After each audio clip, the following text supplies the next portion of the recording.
All right, let's dive into something pretty fascinating today. We're going to be looking at past life memories. Ah, yes. You guys have sent in some really interesting stuff, lots about people, and specifically young children Hmm. who seem to remember things that don't really fit into their current lives. So we're going to be considering if these could be, glimpses into past lives. And I have our expert here to break it all down with us and analyze what we've got. Yeah, I think it's always so interesting when you see these stories. They go beyond just a vague feeling. You have these people, and again, often young children giving really specific details, names, dates, even Right. historical events sometimes, things they couldn't have known. It's like they've got this, this secret knowledge base they're accessing. Like, Right. and in some cases, they've even led to discoveries in the real world, Yeah. like that Syrian case we'll talk about a little later. But let's start with a case from Japan.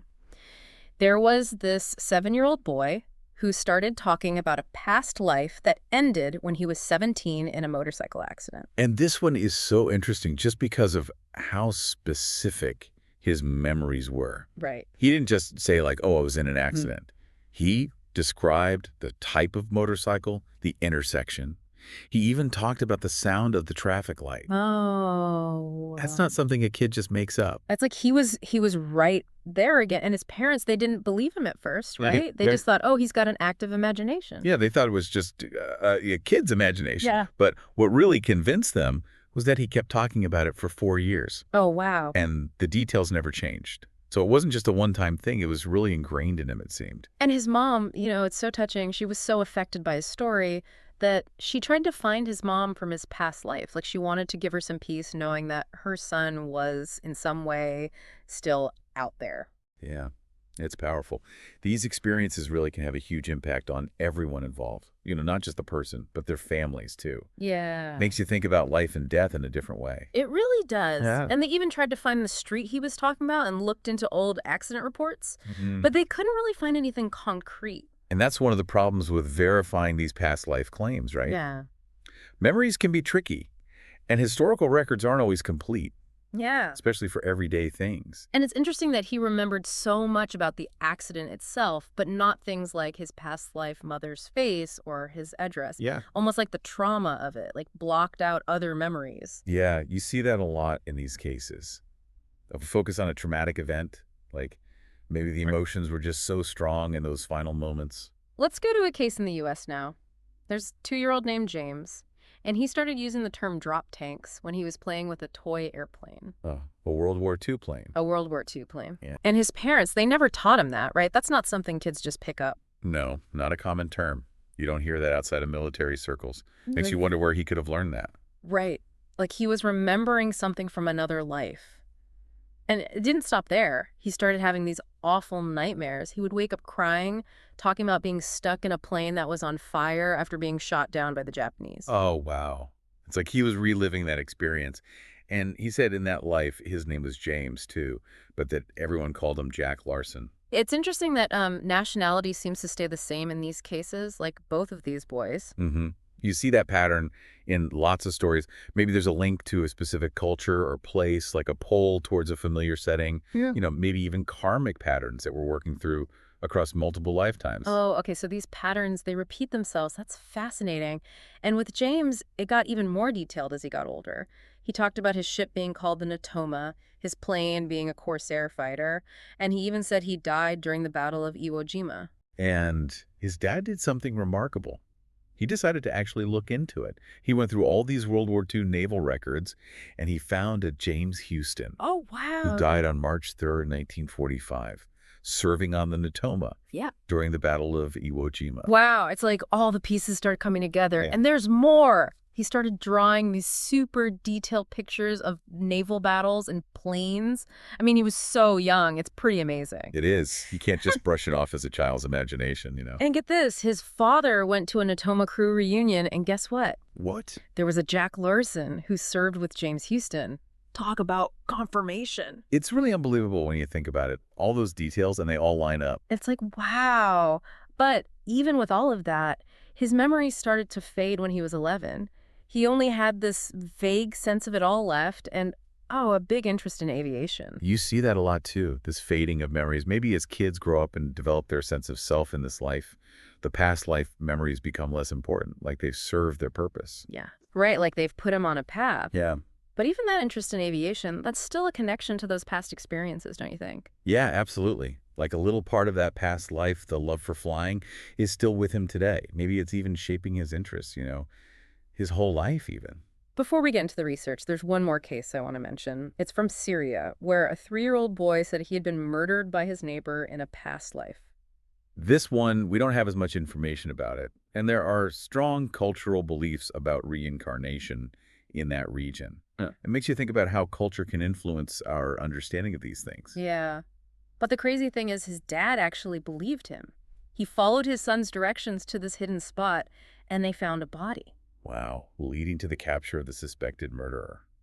It's a story with so many layers. Memory, justice, the human mind. It's all intertwined. Makes you think about what could happen if we took these memories seriously. To get a bigger picture, though, let's look at what researchers have found. For over 50 years, the University of Virginia has been studying this, past life memories, and they've got a database of over 2,600 verified cases from all around the world. And most of them are kids. That's a lot of data. And what's great about their research is how thorough it is.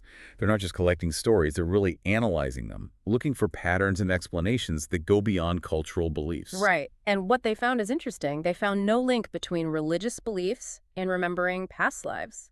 It happens to people of all faiths, whether they believe in reincarnation or not. Exactly, which makes you think it might be something universal, not just a product of what people believe. It could be something deeper, maybe even biological, about how our brains work. And like those cases we talked about, they also found that the memories fade around age 7.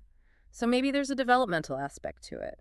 As a child gets older and their sense of self in this life strengthens, those past life memories kind of fade away. Almost like those early years are a window into something we lose touch with as we grow up. Right.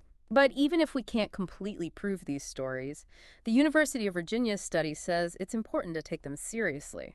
They affect people's lives in big ways. Yeah, it's about empathy and understanding. Even if we don't personally believe in it, these are real experiences for the people having them. And they challenge us to think about the human mind and what's possible in a new way. Okay, so we've got these cases and the research. Now let's try to understand it. Could this be reincarnation, our souls traveling through different lifetimes? Or could it be something else, like that collective unconscious we hear about? Big questions. People have been debating this for centuries. We might not have all the answers, but just thinking about these possibilities can help us understand what it means to be human It really does. and the mysteries of the universe a little better. Okay, this is where it gets really interesting. Stick with us as we dig into some theories and see what we can learn from these incredible cases. Okay, so let's dig into this idea of reincarnation a little more. Like, Yeah. if it is real, how would it even work? Right, like how does a soul go from one life to another, and how do they keep those memories? It's wild. I know. Some people who believe in reincarnation think that we have this subtle body, like an energy field that travels with our soul, and it holds all our past life experiences. So it's like an invisible record of everything we've ever been. Exactly. And then when we're born again, pieces of those past experiences can come back, especially when we're really young, before we have a strong sense of self in this life. Like, maybe the veil between lives is thinner then. It does seem like those early years are when we're most open to things, most sensitive to things. Right. And some people even believe there's like a cosmic reset button. Oh, interesting. A river Styx, like in those old myths. They say souls drink from it before they're reborn, and it erases most of their memories, but not all of them. Oh, wow. So we don't have to carry all that baggage into our new lives, but some things still get through. But why would any memories come back? Is there like a reason for it? Well, some people think those memories are there to teach us something, to help us heal, to grow, or maybe even to finish something we started in a past life. So those past lives are like sending us messages, trying to guide us? Yeah, kind of like a cosmic GPS. Yeah. And if we pay attention to those messages, maybe we can discover hidden talents, work through those karmic patterns we talked about, Right. and ultimately live a better life. Yeah. It's all about recognizing those echoes from the past and using them to make better choices now. Okay, so that's reincarnation. But what about that other idea, the collective unconscious? How would that explain these past life memories? Well, Carl Jung, the guy who came up with that concept, He believed that we're all connected through this, like, giant network of consciousness. Think of it as a library of human experience, full of those universal symbols and patterns you see in every culture. A cosmic library with everyone's experiences in it. Kind of, yeah. And just like we can borrow books from a library, some people might be able to access this collective unconscious and accidentally download other people's experiences as their own memories. It's not their past life, it's just them tapping into this shared pool of human consciousness. So it's not remembering our own past lives, it's like picking up memories from other people who lived similar lives or had similar experiences. It makes you rethink what it means to be an individual. It really does. It's like our sense of self isn't as separate as we think. It opens up so many possibilities for understanding consciousness. This is blowing my mind. So whether it's reincarnation or this collective unconscious, these memories are definitely making us rethink what we thought was real. Totally. And they remind us how much we still don't know about the human mind, about consciousness, about, well, everything, really. It's like we're just starting to understand how much is out there. But one thing I noticed while we were talking about these cases, it seems like most of them are about recent past lives from cultures that are pretty similar to the person's current life. That's a good point. It makes you wonder, is it just because those are the easiest ones to check, since we have more records from recent times? Or is there something more to it? Maybe our souls tend to be reborn in familiar cultures and places, like they're seeking a sense of continuity, choosing paths that fit their journey. It's an interesting thought.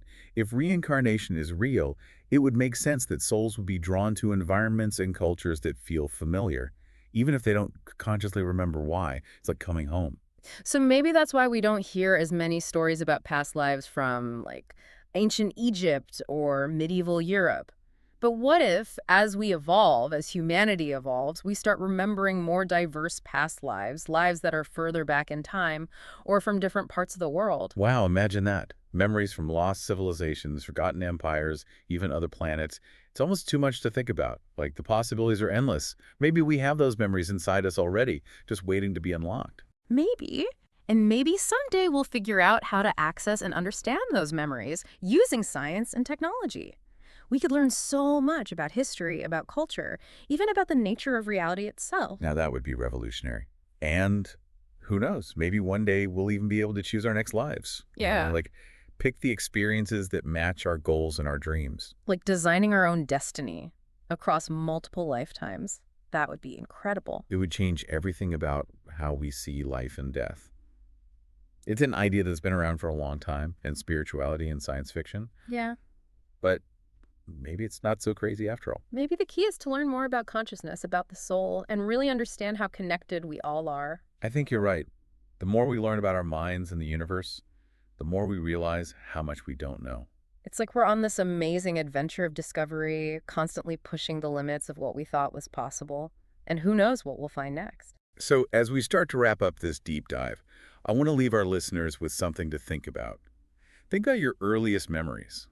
Are there any that are really vivid that you can't explain or that just feel, I don't know, out of place? Oh, I like this. Like, we're all detectives in a cosmic mystery trying to figure out where we came from. Exactly. Could those strange memories be glimpses into a past life, whispers from another time, echoes from the collective unconscious? It's a question worth asking. And who knows, maybe it'll lead you to explore consciousness and the human experience in a whole new way. I love it. So everyone listening, we encourage you to dig into the stuff we've talked about, do your own research, and keep an open mind as you explore this world of reincarnation and past life memories. And remember, even if we can't prove or disprove any of this for sure, just thinking about these possibilities can make us more aware, help us understand ourselves better, and appreciate just how mysterious life and the universe really are. It's amazing to think, all these stories we've been talking about, these little peeks into something beyond what we normally understand, they might be telling us something much bigger about who we are and where we come from. I think so too. And when you think about how deeply these experiences affect people, it's hard to just say, oh, that's all made up. Right. They change people's lives, their relationships, how they see the world, everything. They really make us question if what we think is real actually is. It makes you wonder what we could learn if we could connect these personal stories with, like, real scientific research. What if we could actually measure and prove what people have been saying for centuries? That would be huge. Imagine how differently we would see life and death and consciousness. But even without that proof, I think these stories are important. They tell us to be more open-minded, to question what we think we know, to just be okay with the mystery of it all. Exactly. Whether it's reincarnation or the collective unconscious or something else entirely, the point is to be curious, to respect these experiences, and to be willing to expand our minds. It's not about being right or wrong or forcing a certain belief. It's about realizing how much we don't know and approaching these mysteries with a sense of wonder. That's a great way to put it. These stories show us that we're all connected to something much bigger than ourselves in ways we might not even understand. And that connection, that feeling of being part of this giant web of existence, is maybe one of the most important things we can learn from all of this.